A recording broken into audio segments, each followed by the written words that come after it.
Olá, pessoal, tudo bem? Sejam bem-vindos ao nosso podcast Cotidiano e Direito. Os nossos episódios são quinzenais e queria que vocês olhassem que a gente mudou um monte de coisas. Tanto a parte visual, o local, o formato, e espero que vocês gostem. Meu nome é Clarissa, sou advogada na área empresarial e mentora em gestão de escritórios de advocacia e setores jurídicos de empresas. E nesse podcast eu apresento com a doutora Maine e ela vai falar um pouquinho agora.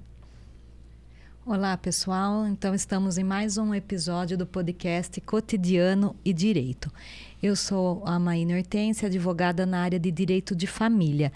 E o tema que nós trouxemos para hoje, inclusive, é bem relacionado ao meu trabalho. Nós vamos conversar um pouco sobre guarda, sobre visitas aos filhos, alienação parental, outros temas relacionados. A nossa convidada é a doutora Mariana Schwartzman. Ela é psicóloga pela PUC de Campinas. Ela atua também como perita judicial e assistente técnica. Ela me enviou um currículo extenso, eu até comentei aqui com ela. Ela tem várias especializações, inclusive em psiquiatria e psicologia clínica de adolescentes. Ela também é especializada em análise de situações que envolvam práticas de alienação parental. Oi, Mariana, novamente. Seja bem-vinda aqui ao nosso podcast. Eu agradeço o convite, estou super honrada e super feliz de poder estar aqui. Conta um pouquinho da sua trajetória pra gente, porque o currículo é tão grande, tão extenso, que eu falei, a gente até assim ficou... que nós somos também estudiosos, nós gostamos também de estudar bastante, mas a gente olhou para o currículo e falou assim, olha... esse é especial. Ele é grande porque eu já tenho um longo percurso, né? Eu tenho 64 anos, 40 de profissão. Então, é por isso que o currículo é grande. A gente não pode ficar parado, não pode parar de estudar, não pode parar de se atualizar. E depois de um tempo, né? Eu trabalho também na clínica. Depois de um tempo atuando na clínica... uma amiga de faculdade me convidou. Mari, vamos fazer o curso de perícia? Eu falei, mas pra quê? Mas agora, eu já tô mais velha. E aí eu fui fazer o curso de perícia e me apaixonei pelo entrelaçamento do direito com a psicologia. E eu vi que eu posso ser instrumento para ajudar muitas pessoas, né? Trabalhar com os advogados é muito bacana. Sou suspeita para falar, eu tenho um filho advogado. A gente não trabalha junto, mas eu gosto muito desse trabalho. Eu acho que ele viabiliza que a gente ajude muitas pessoas. Então, eu sou uma apaixonada, nem penso em parar. Por isso que é comprido o currículo. Parabéns, seu currículo é mesmo. Dá para perceber o quanto que você estuda. E essa questão de atuar como perita, que você comentou, né, que foi fazer o curso e começou a atuar, essa atuação de vocês é fundamental nos processos em que a gente discute guarda, alienação parental, visita aos filhos. Mas, assim, para as pessoas que estão nos assistindo, você poderia explicar um pouco como é realizado esse trabalho de uma perícia judicial? Posso, claro. Então, é assim, gente. A gente precisa dividir as competências das pessoas, né? Nos processos, no caso aqui, nos processos. O juiz entende de lei e ele não entende da dinâmica de uma família. Então, ele precisa nomear uma perita para ajudá-lo a enxergar o que está acontecendo, né? No direito sempre tem dois lados, um falando uma coisa, o outro falando outra coisa.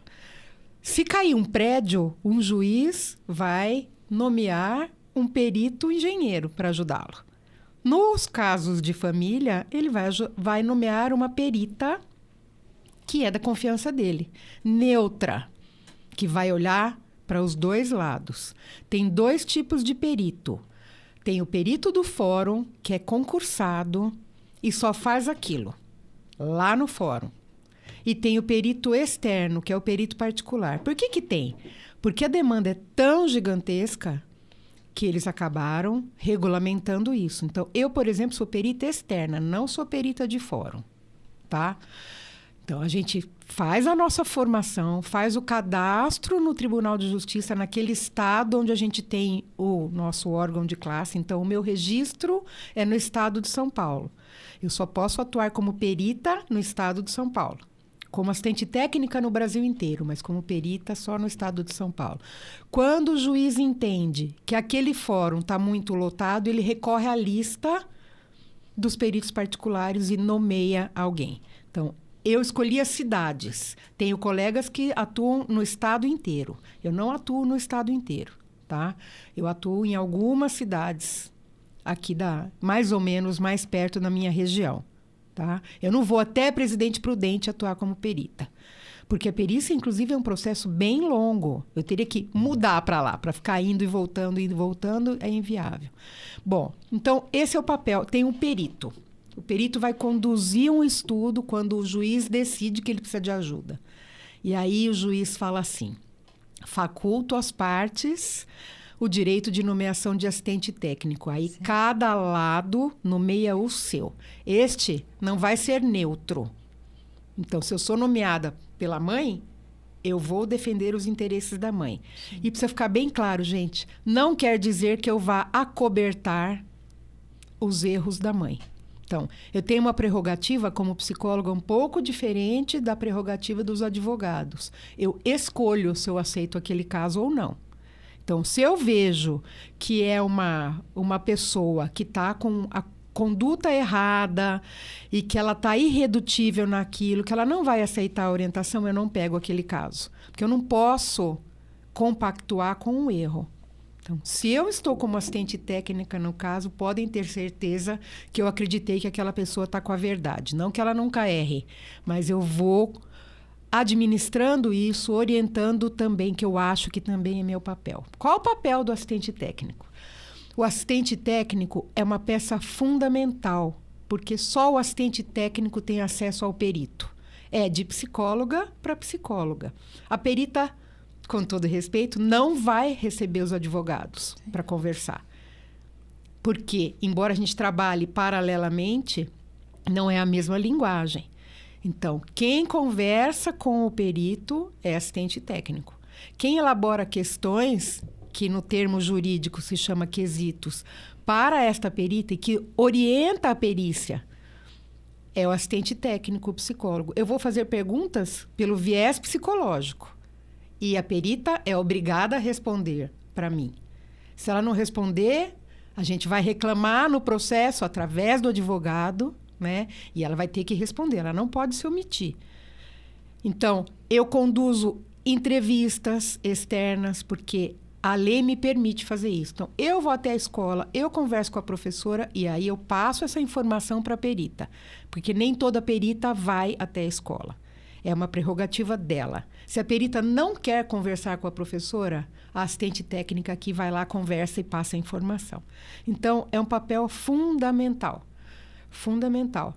Além do que, eu, Mariana, e isso é muito pessoal, eu acompanho o cliente, eu falo que é 24 horas por dia, 7 dias por semana, porque eu estou sempre à disposição do cliente. Quando que costuma dar problema nos processos de família? Fim de semana, quando tem entrega, retirada, não trouxe, atrasou. É a hora que o cliente me manda mensagem. Mari, não trouxe ainda. Eu já posso ir lá fazer BO 10 minutos depois. Não, gente, calma, peraí. Então, eu também tiro um pouco o peso das costas do advogado, porque são coisas que não são papel do advogado fazer e que muitas vezes o advogado acaba fazendo quando não tem assistente técnico no time.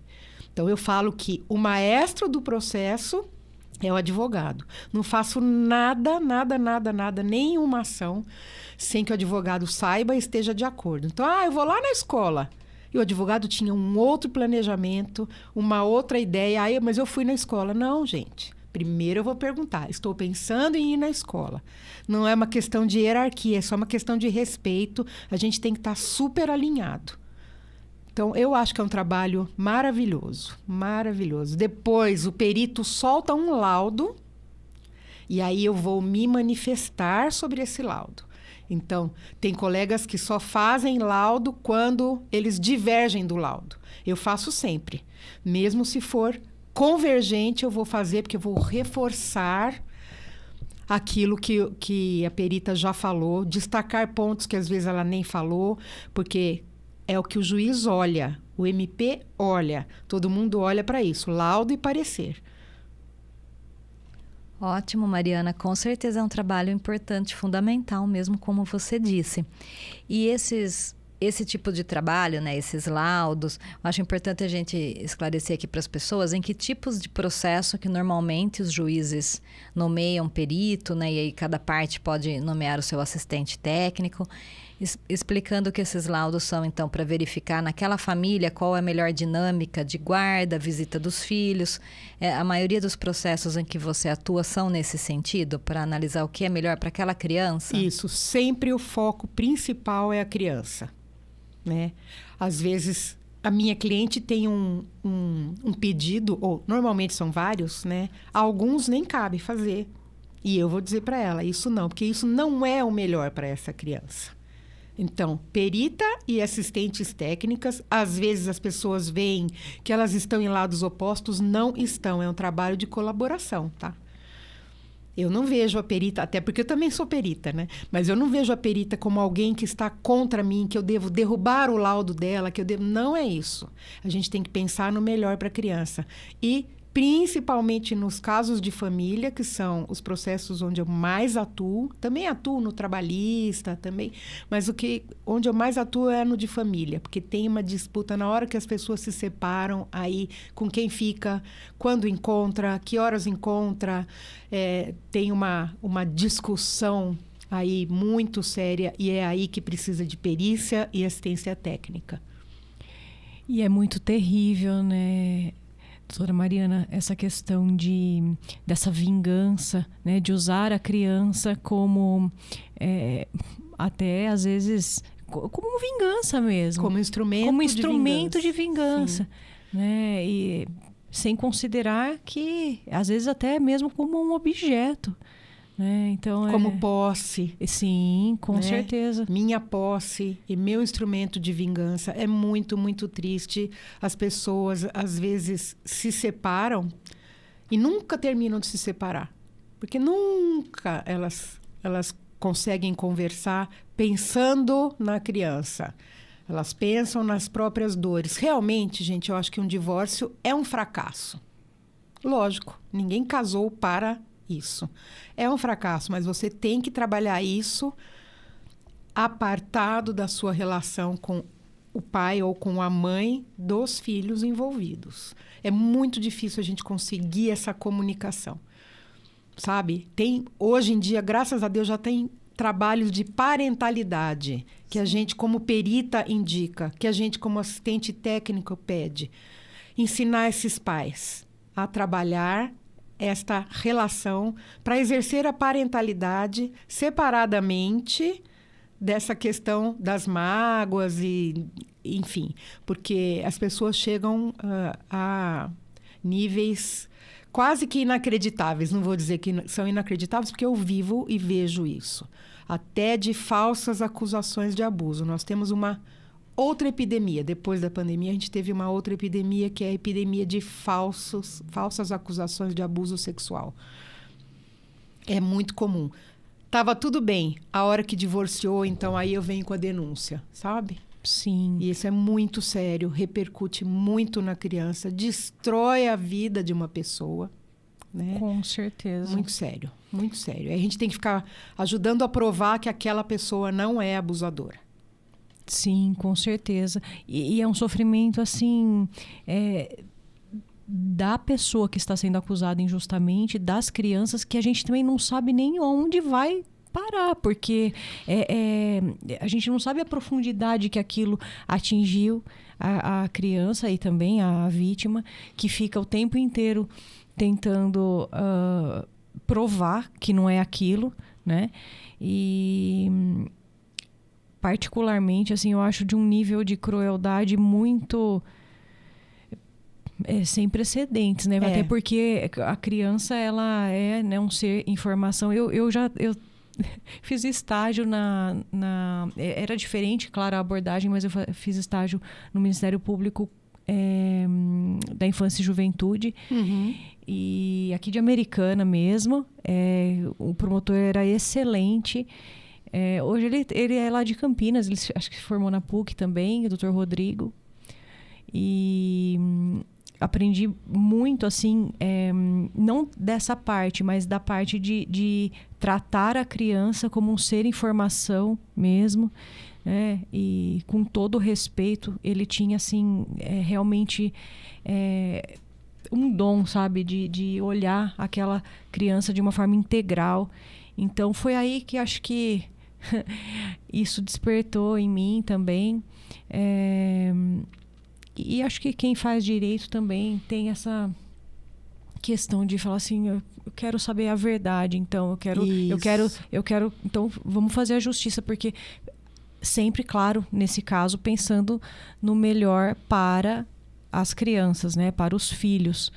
Eu acho as falsas acusações muito graves. Sim. Sempre. Porque as falsas acusações de abuso, as falsas acusações de violência doméstica, porque quem realmente é abusado, quem realmente sofre violência doméstica, acaba sendo prejudicado, porque tem gente já querendo derrubar a lei, por exemplo, de alienação parental. Não, porque tem tanta gente fazendo mau uso. Gente, fazer mau uso não é motivo para você derrubar uma lei. Você pode até fazer ajustes, mas desacreditar do conceito, o meu próprio órgão de classe não é muito favorável à lei da alienação parental. Mas eu digo o seguinte, a lei está acima do meu órgão de classe. Então, e eu, no meu dia a dia, vejo que a alienação parental é uma realidade.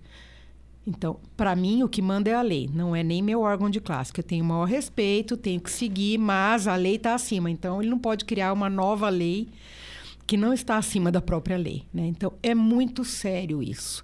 E a gente, quando recebe um caso, a doutora falou do promotor, a gente não pode ter gana de ser o justiceiro. Então, eu quero prender, quero condenar, Não, gente, eu não tenho esse pensamento. O meu pensamento é, eu quero saber o que está acontecendo realmente. Chegue para aquilo de mente aberta. Não chegue para aquilo já de opinião formada. Para isso que a gente fala que todo psicólogo tem que estar em terapia. Senão você vai para um divórcio, você está vivendo o seu, você vai contaminar.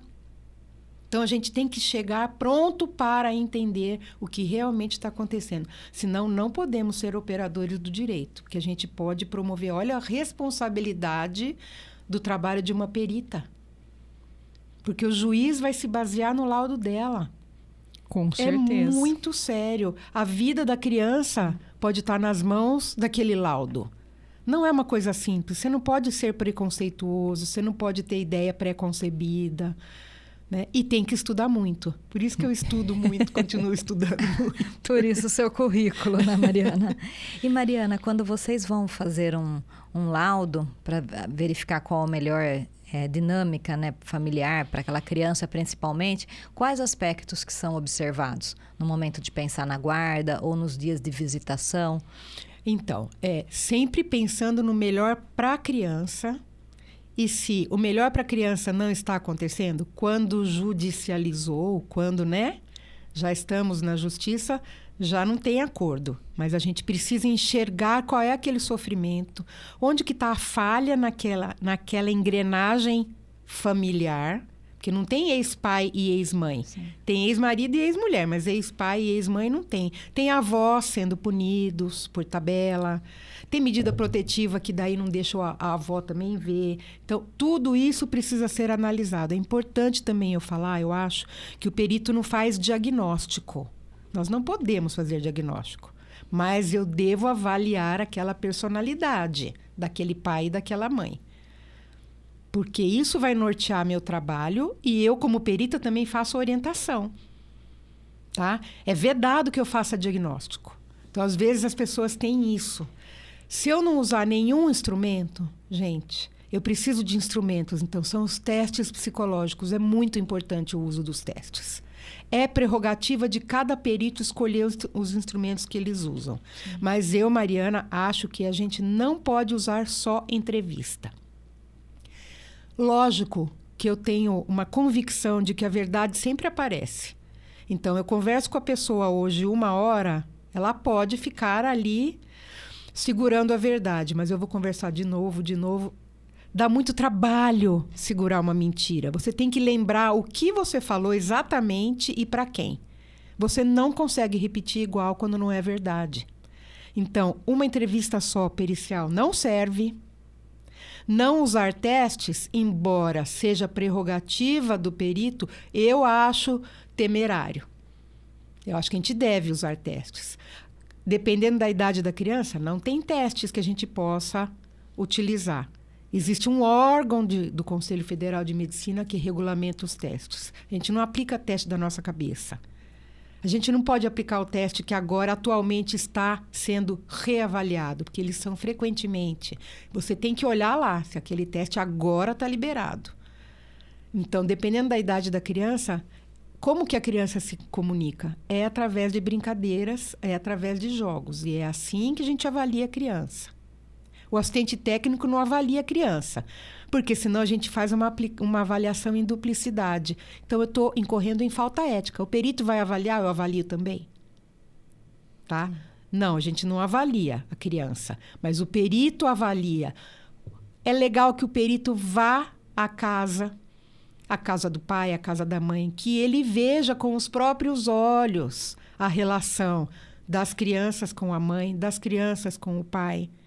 Eu já tive um caso de perícia que a mãe disse, lá no processo, que o filho não tinha nem quarto na casa do pai, que ele tinha que dormir na sala. Eu fui até lá, a casa do pai. Eu quero ver se não tem quarto. Mas tinha. O menino dormia na sala porque ele, quando ia na casa do pai, queria fazer acampamento. Tinha quarto com banheiro, tinha tudo para o filho. Então, veja como é importante a gente ir lá. Porque senão a gente vai se basear no discurso de cada um e ali todo mundo quer vencer. A pessoa pode mentir. Sim. Não olhar o processo também é um negócio muito grave que às vezes alguns peritos têm falado. Não olhei o processo. Só me baseei nos relatos. Gente, é gravíssimo não olhar o processo. Você tem que olhar, você é obrigado a olhar o processo. Então, eu falo que a gente não pode trabalhar como perito sob a premissa da pressa e da preguiça. Eu recebo toda semana pessoas me perguntando, me conta como é que é a área, colegas, né? E aí eu marco um horário de 1 hora e converso com essa pessoa. Nossa, não sabia que dava tanto trabalho, não. Acho que não é para mim. Gente, trabalhar dá trabalho. Responsabilidade é isso. Se você não quer trabalhar muito, se você não quer escrever, ler, comprar livro, estudar, fazer entrevista, ir até a casa, não pegue a responsabilidade. Vai fazer uma outra coisa. Então, é assumir a nossa responsabilidade e ter consciência o tempo todo do tamanho dessa responsabilidade, né? Sim, com certeza, porque está envolvendo toda a família ali, os pais, principalmente a criança, como você disse, e a conclusão que chegar a um laudo vai influenciar na decisão do juiz. Porque o juiz não viu aquela situação de perto. O perito são os olhos do juiz, digamos, e vendo ali a situação. Isso. Nós somos os olhos dele, né? E a voz da criança.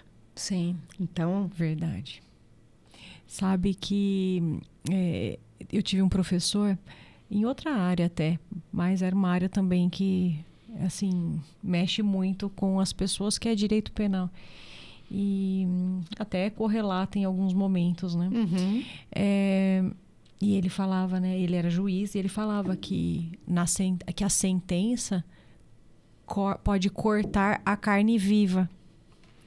Então, imagina o impacto, né? A profundidade que uma criança que sequer tem estrutura para aguentar determinadas coisas, por exemplo, nesse caso de alienação parental, o tempo inteiro ver uma desqualificação sistemática de alguém que ela ama muito, sendo que aquilo não é real, não é verdade. E vai repercutir na vida da criança para sempre. Pois é. Porque se ela aprende, vou dar um exemplo de uma alienação contra um pai. Se ela aprende que ela não pode confiar no pai, ela não vai confiar mais em ninguém em nenhum pai, em nenhum homem, em nenhum... A capacidade dela confiar nas pessoas fica abalada para sempre. Então, quem aliena tem até uma ilusão de que aquela criança vai permanecer congelada naquela idade. Não vai. A criança vai crescer. E a chance de um dia ela saber a verdade é altíssima. Mas, às vezes, não dá tempo de você resgatar um vínculo. Às vezes, o pai some no mundo, por exemplo. Falando do exemplo de pai, não é só a mãe que aliena, tá, gente? Pai também aliena. E existe um outro fenômeno que é o da autoalienação.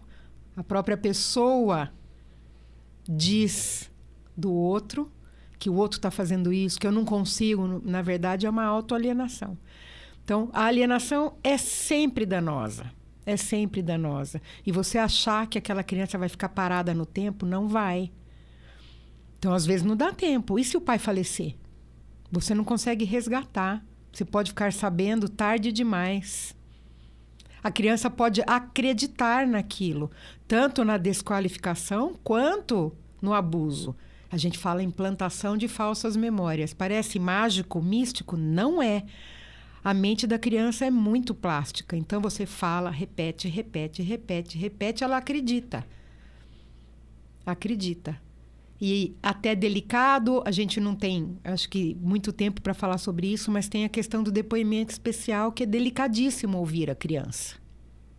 Primeiro, que tem o risco da revitimização. Sim. Segundo, se essa criança tiver com implantação de falsas memórias, ela vai repetir como um papagaiozinho.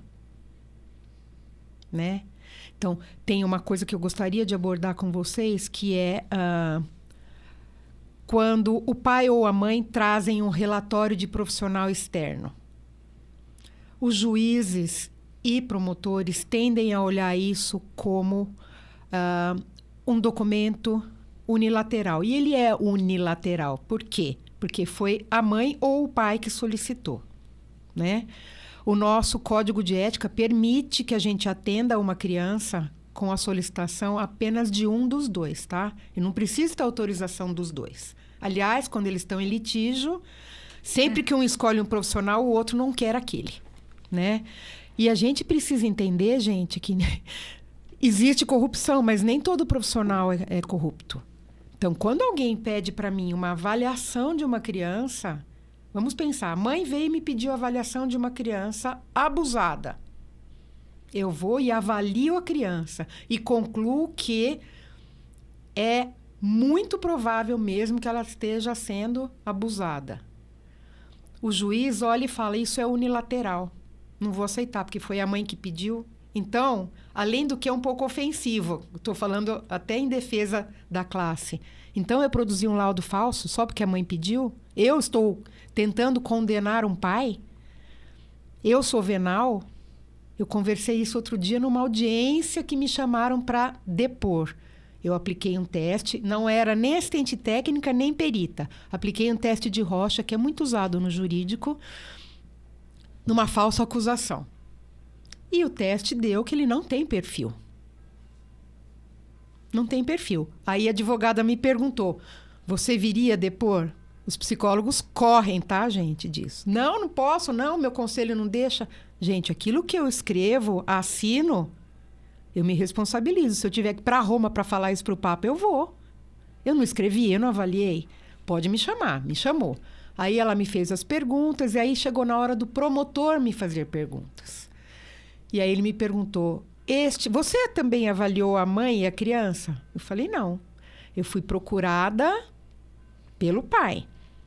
Eu não sou perita do caso, nem assistente técnica. Eu avaliei o pai. Ah, então é unilateral. Eu falei, sim, é unilateral. E aí eu fui explicar, mas é que ele falou, estou satisfeito, excelência. Cortou minha fala. Por sorte, o juiz era muito sensato e compreensivo e eu pedi, excelência, eu gostaria de concluir meu pensamento que o doutor não deixou. Não pode concluir. Existe uma diferença muito grande entre unilateral e parcial, e isso se confunde no jurídico e não devia. Então, o meu laudo é unilateral, mas ele não é parcial. Não é porque ele me pagou para aplicar o teste que eu estou dando o resultado. É como um teste de exame de sangue. Tem colesterol? Sim ou não? Tem perfil de abusador? Tem ou não tem. Ou é inconclusivo, mas eu não vou responder de acordo com aquele que me pagou. Então, isso é uma coisa que a gente precisava trabalhar, gente, no jurídico, eu acho. Sim, com certeza. Nossa, gostei. Gostei porque acho que se todos, né, ali cooperarem, né, tanto todo mundo que está ali para fazer a avaliação, né, tem a parte do assistente social também e tal. Então, assim, se todo mundo olha cada um de um lado, né, e traz uma conclusão mais robusta para o juiz, só tem a ganhar. É o que a doutora falou mesmo, né? Ela não está ali para ganhar. Ela não está ali para... Não, ela está ali para colaborar para que a verdade venha à tona, processo, para que, de fato, o melhor interesse da criança seja aquilo que vai ser concluído. Isso, que seja preservada. A criança precisa ser protegida, senão nós não estamos protegendo a criança. Né? E essa questão, né, que eu trabalhei com o promotor e tal, e ele também tinha essa visão de proteção da criança e do adolescente, né? Da infância e da juventude. Que bom ouvir isso, nem tudo está perdido. Então, assim, entendeu? Ele não tinha o perfil, ele queria entender de fato o que estava acontecendo. Então, não tinha essa coisa... uma pessoa muito humana mesmo, assim. Eu gosto de conversar com o promotor. Nem todo promotor nos aceita, recebe, né, como assistentes técnicos. Nem todo juiz recebe nem o perito. É verdade mesmo. Né? A gente conta nos dedos. Por que não? Né? Por que não receber? Por que a gente não pode conversar? Sim. Eu recebo semanalmente muitos pedidos de avaliação, gente. E o que eu tenho falado hoje em dia para as pessoas? Não vale a pena. Você vai me pagar, eu vou ver essa criança, não vai ser uma nem duas vezes, que ninguém avalia uma criança em 2 encontros. Às vezes o advogado, desavisado, fala, não, mas a criança já está falando do abuso. Então, 2 vezes que você atende, não. E se ela tiver influenciada por alguém, por exemplo? Sim. Eu preciso de 8, 12 encontros. Quantos meses são de trabalho? E a pessoa que está me contratando vai pagar por esta avaliação. Vai levar a criança semanalmente, porque não se faz avaliação de criança online. Nem atendimento, nem avaliação. Tem que ir até mim.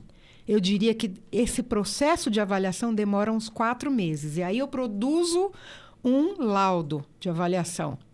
E aí o juiz olha para aquilo e fala, é parcial, porque foi a mãe que pediu, não vale nada. Então a pessoa gastou comigo, eu falo, espera, calma, é melhor contratar assistente técnico. Não faça avaliação externa, porque eles não estão querendo aceitar. Eu já avaliei criança abusada pelo pai e o juiz desconsiderou o meu relatório. E a criança tinha visita. Continua em perigo essa criança. Continua em perigo porque ele achou, falando português, claro, gente, que eu me vendi, então.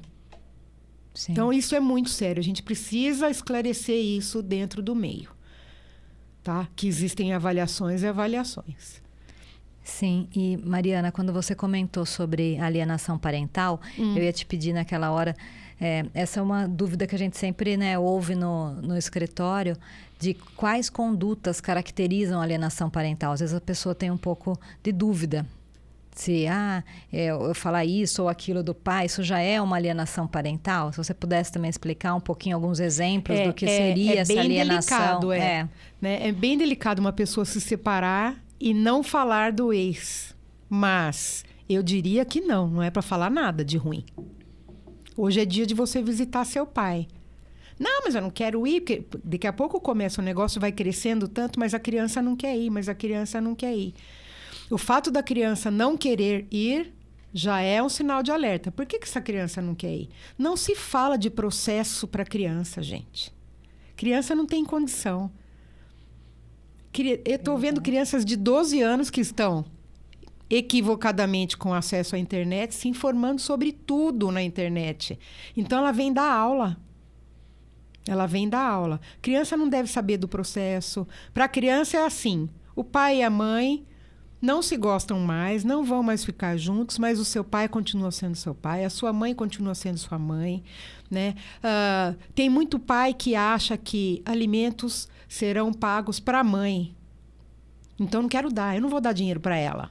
Não vou dar dinheiro para ela ir no salão. Não é isso, alimentos é para criança, não é para a mãe.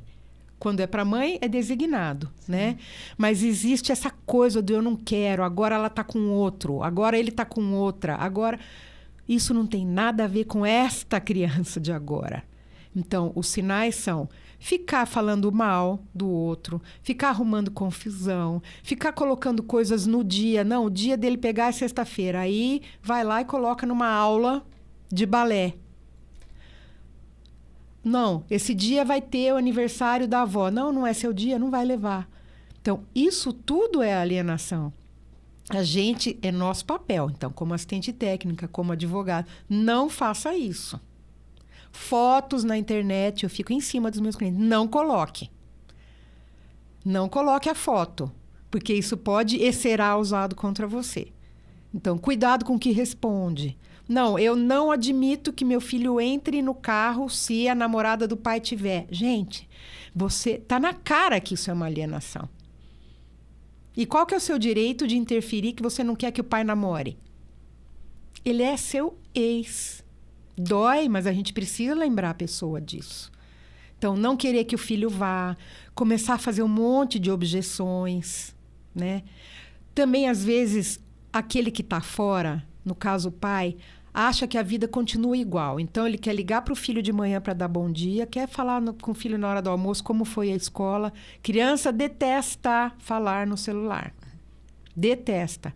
Então, quando tem medida protetiva, quando acaba falando só por vídeo, é um sofrimento para a criança. E eu explico para o pai, não adianta, você saiu. Você é pai ainda, mas você não consegue falar o dia inteiro com a criança, você vai irritar e vai criar na criança uma objeção. Nossa, meu pai toda hora quer falar comigo. Não quer, gente. Não quer.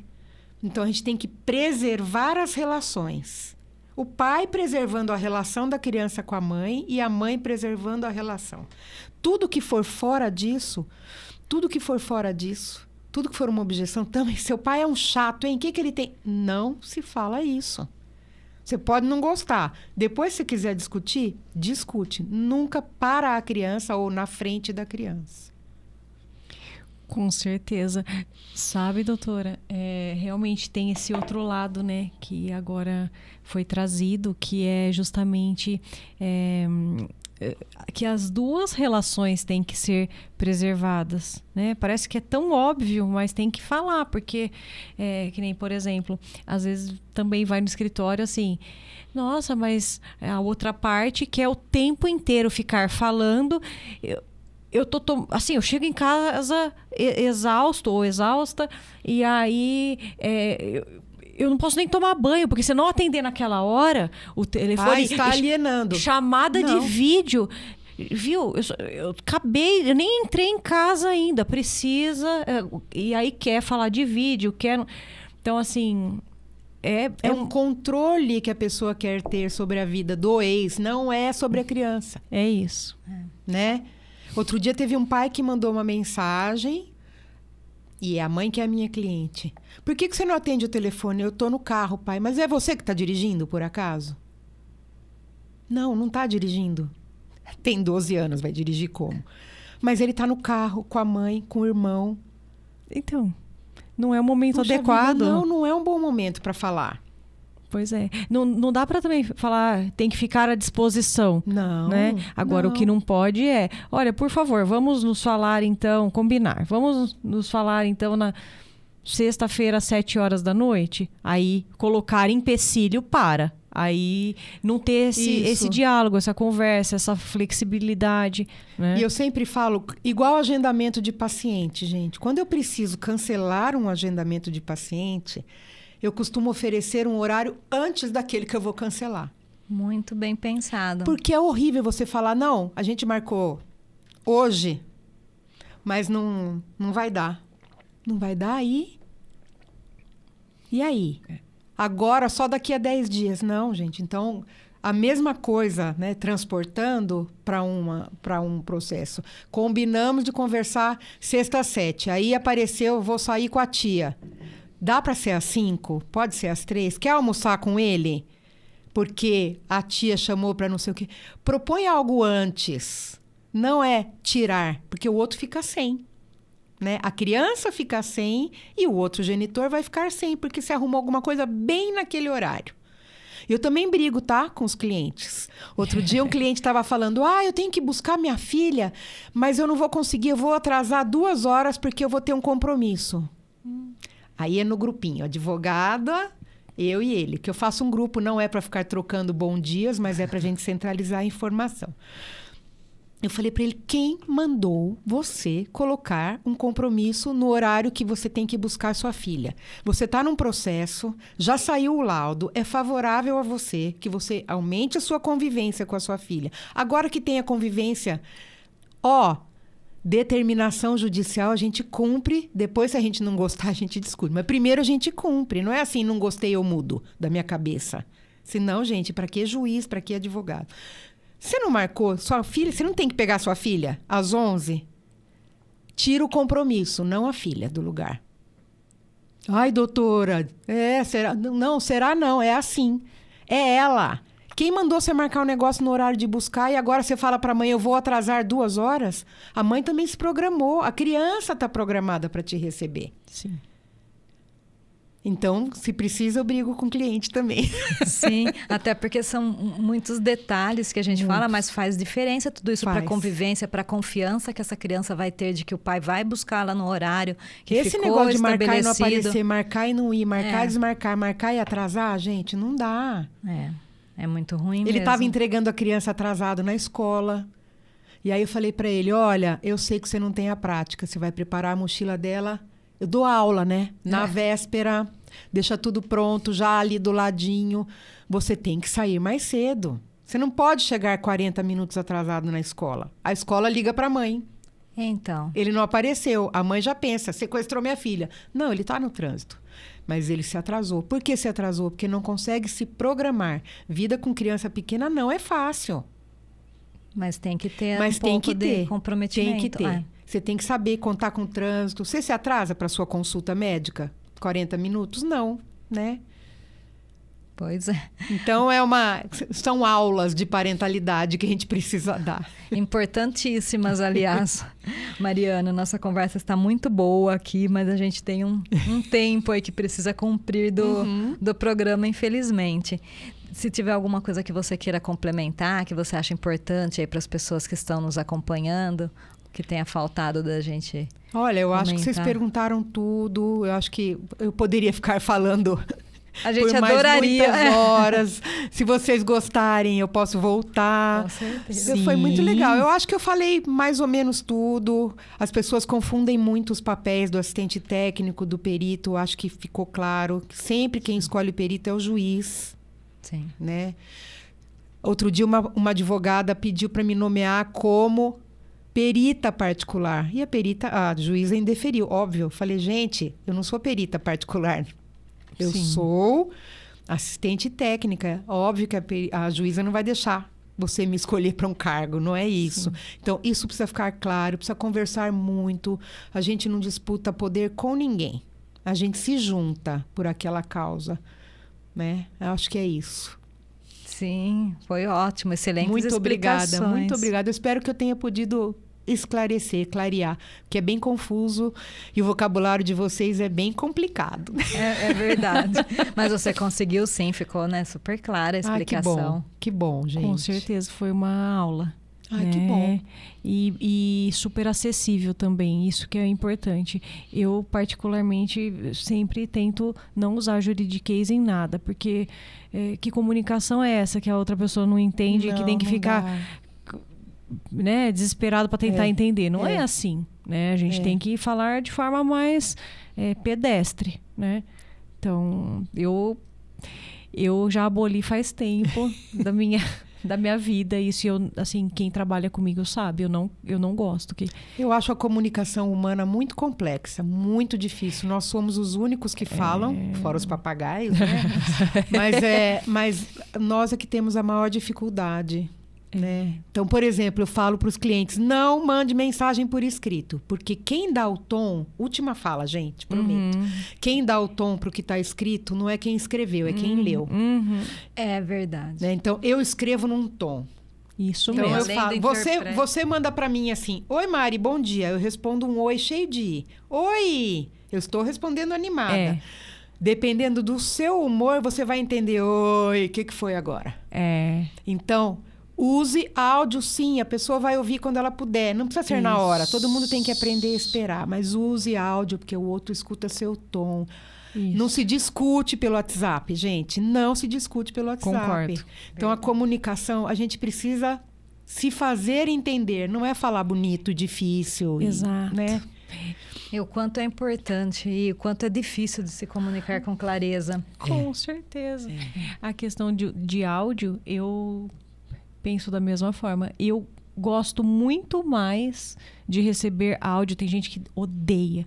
Eu já acho dessa forma também. Porque essa pessoa poderia responder bom dia, né? Aí a pessoa responder, na verdade, oi. Pronto, fala, acho que não é um bom momento. Acho que não tá querendo falar comigo. E não foi acho só que um oi. Às vezes não é nada não daquilo. É nada. Né? Então, mas quem dá o tom é quem lê. Exato, então é melhor. Eu acho que áudio é bem melhor. E a gente precisa entender que a pessoa vai ouvir o áudio quando ela puder ouvir o áudio. Exato. Sem a pressa dos nossos dias. Isso. Né? Muito obrigada, ótimo, muito Mariana. Obrigada, viu? Me senti privilegiada de estar aqui. Nós que agradecemos, ficamos muito honradas de você ter conseguido vir, dispor do seu tempo. Verdade, muito obrigada. E estou à disposição, tá? Se restaram dúvidas, pode me mandar. Tá bom? Sim, com certeza. Muito obrigada. Imagina. Então, vamos encerrar aqui, mas já está convidada para uma próxima vez. Venho com o maior prazer, maior alegria. Então, tá bom.